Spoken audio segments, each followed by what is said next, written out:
Okay, good morning, everybody. I'd like to say good morning from Eugene, Oregon, and welcome to my studio, Aware Arts.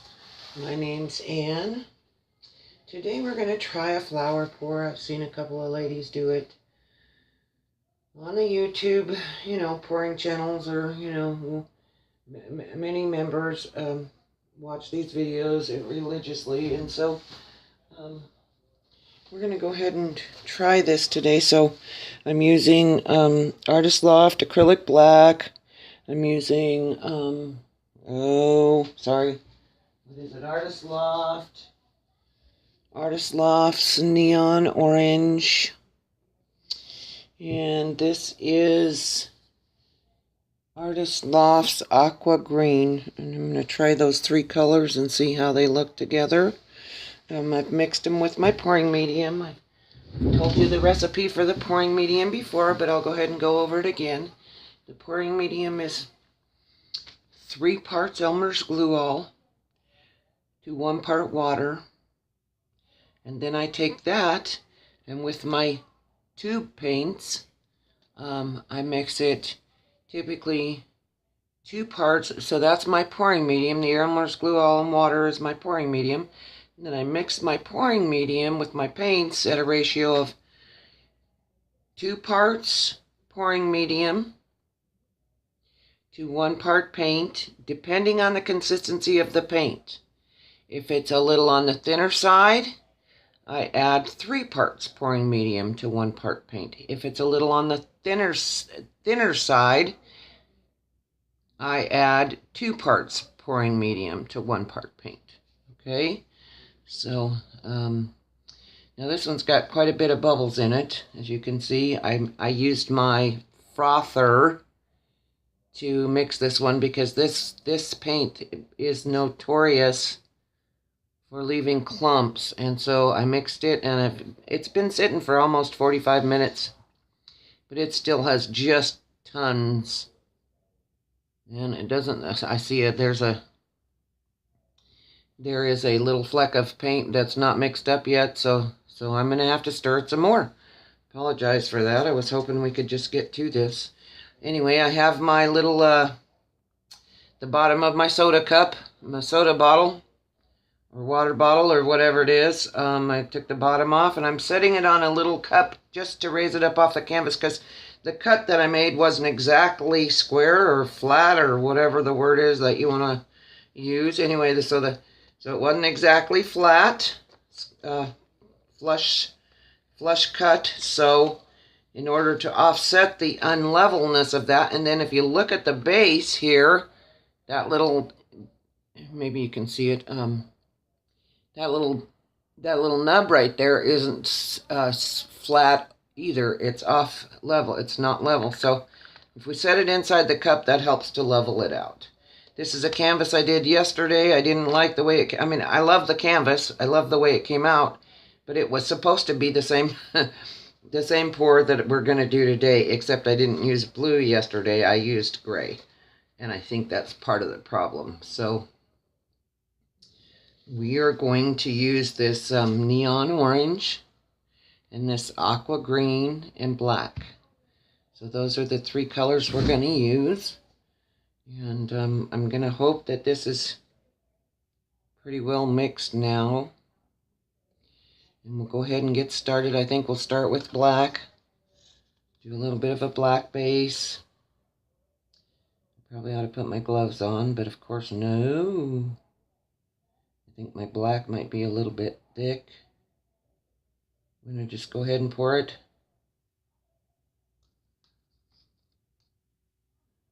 And then I'm going to pour my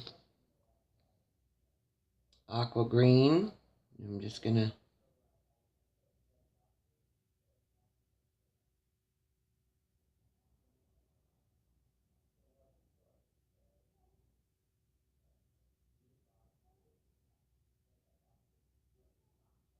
okay.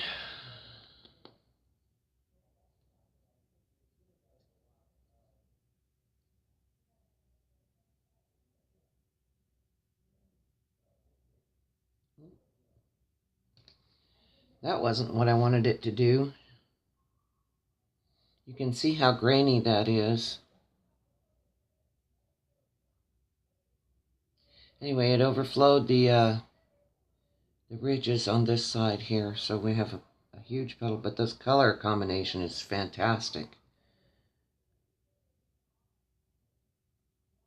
Anyway, I haven't put a video up for a few days, and so I really wanted to do that. I'm going to be going to Australia. Well, the Philippines first. It'll be a week in the Philippines. And then Australia, and I'll be there for almost 3 weeks, not quite 3 weeks. And then I'll be back home, but I'm going to be doing an auction on my Facebook, not on my Facebook page, on my YouTube channel. I'm going to be doing an auction of some of my smaller pieces next weekend on Saturday. I'll probably do maybe a 2 or 3 hour auction to raise funds for my trip to Australia. This is an outreach program that we do. We don't go to Australia every year or even to the Philippines every year, but every year we try to go to a country where women are doing the jobs of the trades jobs, the construction in the construction industry, i.e. plumbers, bricklayers, tile setters, welders, carpenters, laborers.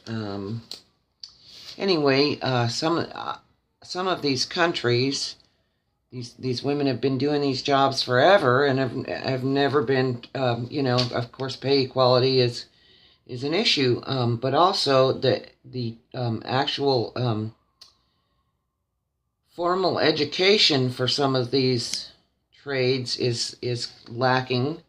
And so we're going to be doing some educational outreach, and we're going to be doing some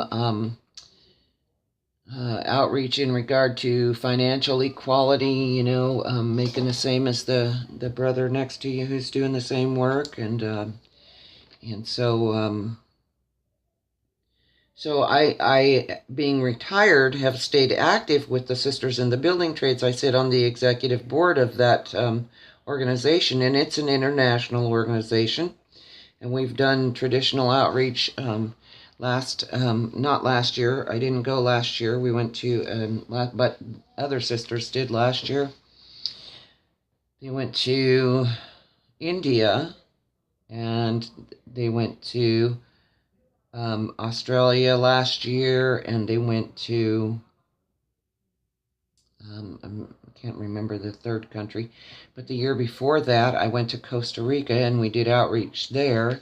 And we're working on setting up a program so that we can do outreach in places like Guatemala and Panama and like that, so that these women whose countries have been hit by horrendous earthquakes or landslides or mudslides and the like can actually rebuild their countries. They'll learn skills that they can use to repair their homes, rebuild their structures, their animal storage sheds, fencing, making bricks,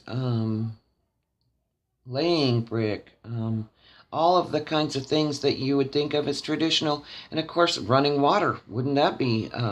Obviously, that's not an issue in most countries anymore, but there are still several countries in the world that can't figure out ways to get running water to their people.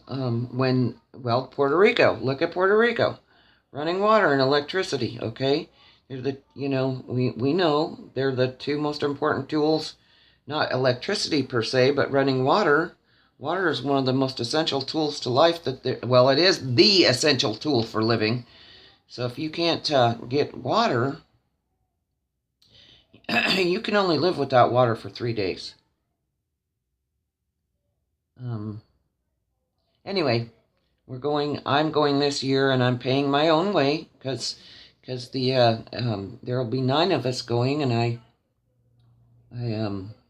think it's important to allow sisters who will be coming up in positions of power, not necessarily power, but but positions that will be able to focus these outreaches and strengthen them and empower these sisters to take on roles that they had never considered otherwise. And so I'm a mentor to them, who will then become mentors to these tradeswomen in other countries, and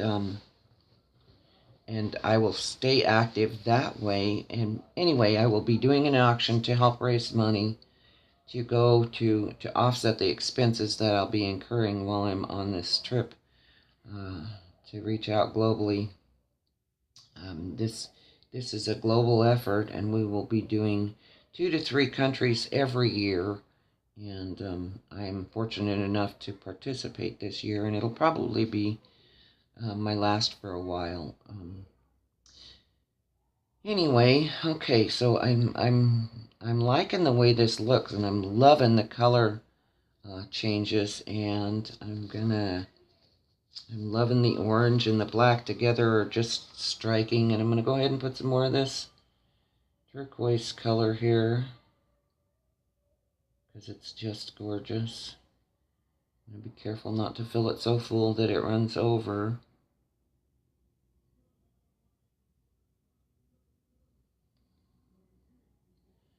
Do a little more. Just keeps right in the center.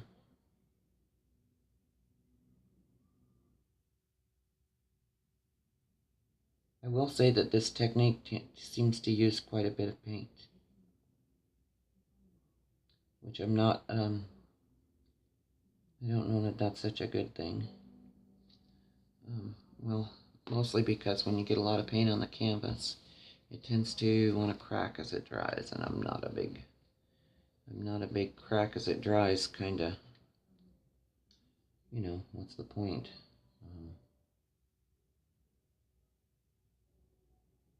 Having said that, so I hope you'll join me next Saturday for my auction. It won't be anything like Rio and Sace do. I don't have that kind of supply on hand, and B, the shipping costs. I shipped a canvas to Canada the other day, and it was a simple painting. Put it in an envelope. I think it was a 10 by 10 square.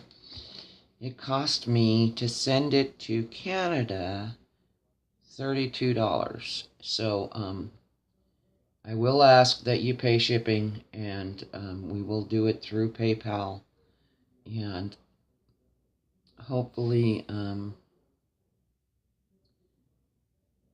won't lose money on the auction. So, even if I just offset some of the expenses, like I said, of the conference. The plane tickets are $1,500. The conference in Australia itself is $200. The conference in the Philippines is, well, prices are significantly less there, obviously, but we still are going to be there for a week and have to offset the expenses of the hotel and the travel, and we'll be doing a lot of job site outreach there, and we'll be doing a lot of job site outreach in Australia as well. We'll be landing in Brisbane, to my Aussie sisters and my Aussie paint pouring friends. We'll be landing in Brisbane on the 5th, I believe, and we will be there for the conference until the 11th, and then we will be traveling from Brisbane to Sydney. And so if any of you have ever seen one of the salt trucks supporting and linking tradeswomen, that's our Australian contingency counterpart over there to Sisters in the Brotherhood, or Sisters in the Building Trades here. So we'll be traveling with them, and they have outreaches scheduled across the route to get from Brisbane to Sydney. And so I'm really looking forward to it. I can't tell you how excited I am about it. But I do need to figure out ways to help offset the costs. and I'm figuring it's if no frills, just sleeping one meal a day and having a decent place to sleep, and mode of transportation, is probably gonna, at the bare bones minimum, gonna be about 3,500, probably more like 4,500 for the from the 28th to the 23rd. So we'll be 5 days short of 30 days. So, and then when I get home, my mom has just been diagnosed with incurable cancer, and so she's encouraged me to go on this trip, and I'm telling you, I'm having a hard time, but I did already purchase the tickets, and they are non-refundable, so I don't have a choice in being able to recoup that cost. And my mom is a supporter of the outreach programs and all of the things that the Sisters in the Building Trades do across the world, and so my mom has encouraged me to go ahead and go, but when I get home, we will be,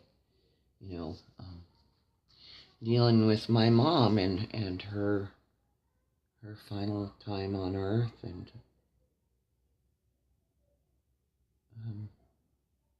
well, I don't know how that's going to go. I'm sure it's not going to go, swimmingly, or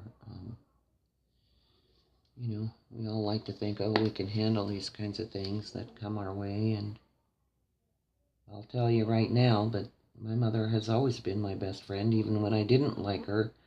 I loved her with all my heart, and she's always been my biggest champion. And she's always encouraged me to do what I wanted. She never held me back. I became a carpenter because of her. Not because she said you ought to be a carpenter, but because she always supported anything that I had decided to do. And I was raised with 4 brothers and no sisters, and she understood, that in order for me to be comfortable in my world with no sisters, I kind of had to hang with the guys. So I learned a lot of things hanging with the guys. My dad, he'd teach my brothers stuff, and I was there to learn as well. And so anyway, my dad was a high steel iron worker, and he worked union all his life. And so as a young woman, I decided that I wanted to become a carpenter, and joined a union back in 1980. And well, long story short, I'm a retired carpenter today, working to mentor women to become tradeswomen, to work in non-traditional roles, that the status quo is unacceptable, and that it's okay to ask for, expect, and accept more. In fact, accept nothing less than equality. If you're doing the same job, there's no reason you shouldn't be paid the same wage. There's just not. Jobs don't have genders. That's one of my favorite sayings. My sister in Australia, Fee Shearing, shared that with us at a conference in, I think it was Los Angeles. And she said, I always tell my brothers, jobs do not have genders. If the pipes need fixed, the pipes need fixed. Doesn't matter whether you're a male or a female fixing them. The pipes don't care. The person who owns the pipes, or who's going to be utilizing the pipes, they don't really care either. What they care about is that the pipes get fixed. What they care about is that the roof doesn't leak.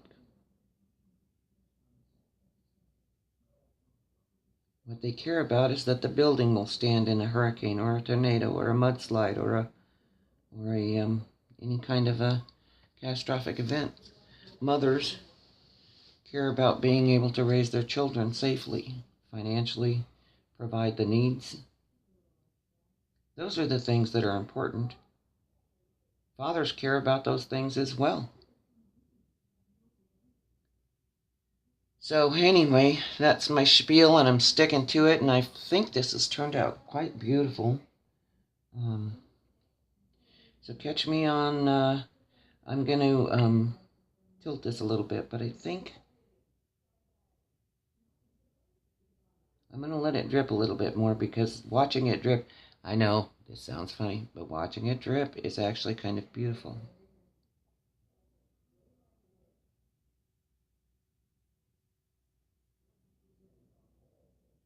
Here in a minute, when it's done dripping, I will pull off the cone. Actually, I think I'm going to stir this, push it, help to push it off a little bit here and there.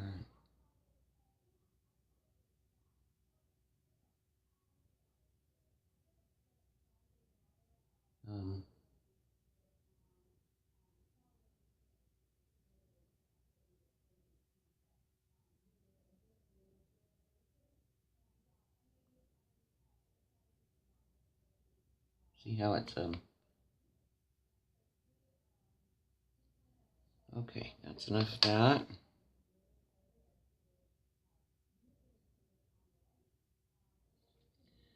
Set that off there. So if you can see inside here, there's about 1/4 of an inch of paint on this in the middle of this canvas. That's a lot of paint on a canvas. So, having said that,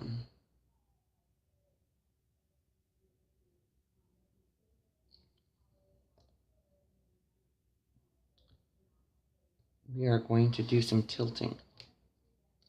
I think I'm going to pour some of this right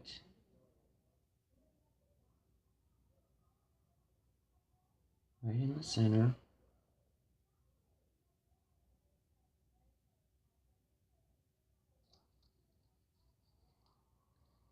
A little bit of the blue right in the center.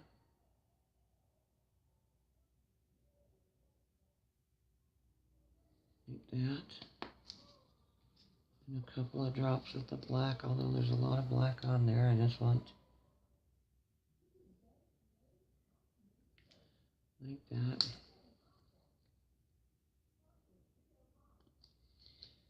Okay, I need to find my rag, so give me just a second here. My hands are... Oh, that's beautiful. Wow, that's gorgeous. Jeez, that is pretty spectacular. Okay, so we're gonna move everything out of the way here and keep the canvas in the center of the shot here. All right, here we go. Do some very slow tilting.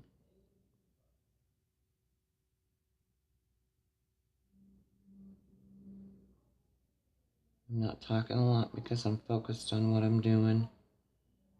I really want to try not to lose my...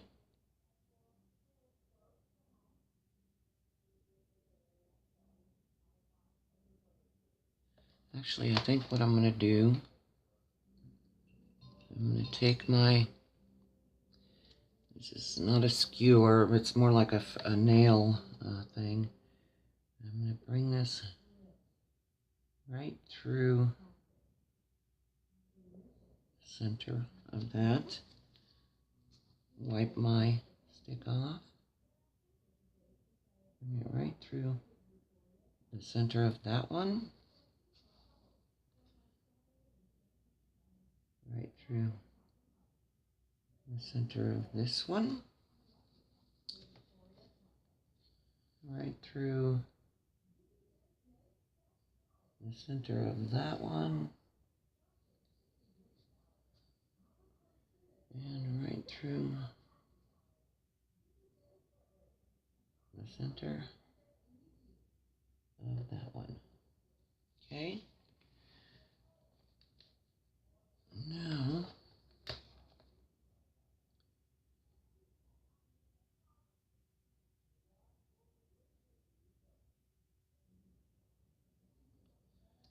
I'm also going to put my hand under the center of the canvas because the canvas is sagging a bit.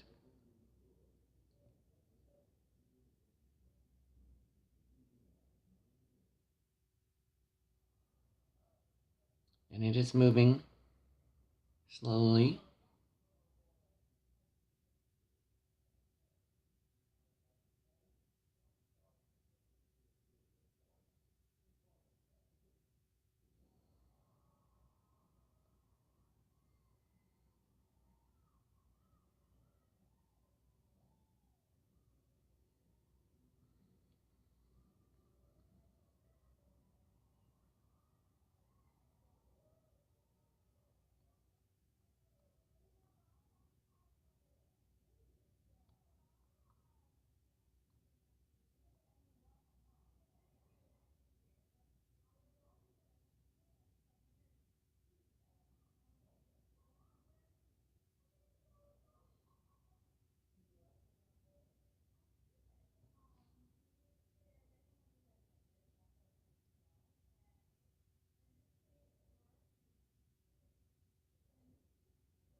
Well, it doesn't resemble the flower that it resembled before, but it's pretty damn cool.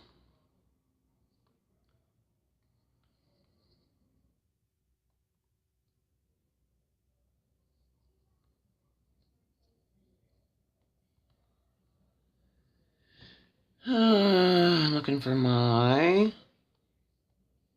And of course I can't find it.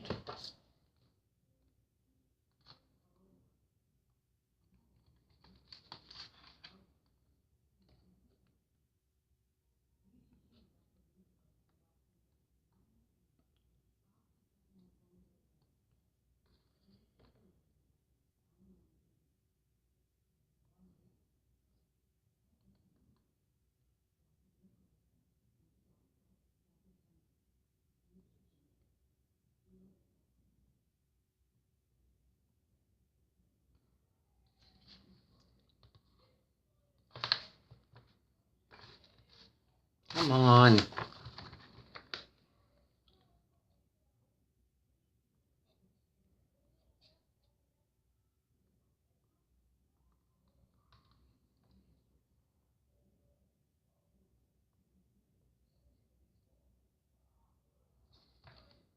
Okay, I'm going to work on pulling this back to the center.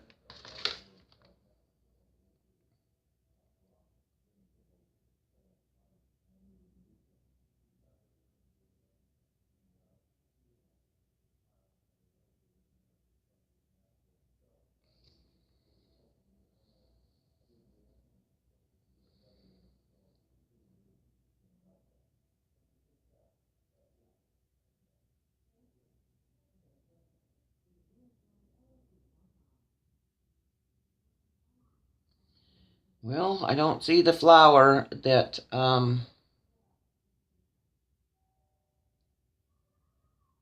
everybody else has been getting with that pop bottle pour, but I'll tell you what, I really like this. I mean, this is just gorgeous. The colors, the lines, a tree ring pour, kind of on LSD, maybe. Yeah, I know, not really, but I think that's pretty spectacular. My hands are a bleeding mess, but and some of this drip off on the tray here is going to make some fantastic jewelry. I think I would like to pull some more stuff into this center just a bit. So do I want to pull? I don't really want to pull from out here, I don't think. I think I want to pull from right there. Let's see, maybe.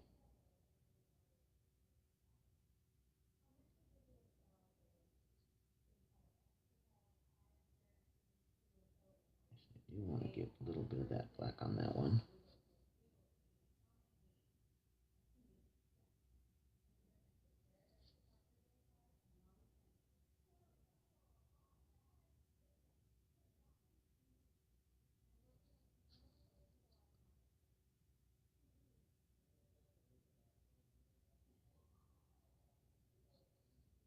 That is wicked cool.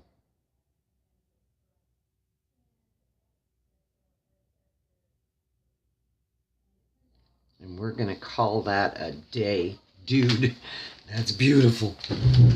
Okay. Yeah, that's gorgeous. I'm going to hit it real quick with the heat gun. But this might be a resin. That might be a resin pour. Coat that with some resin and call that sold. Geez, that's beautiful.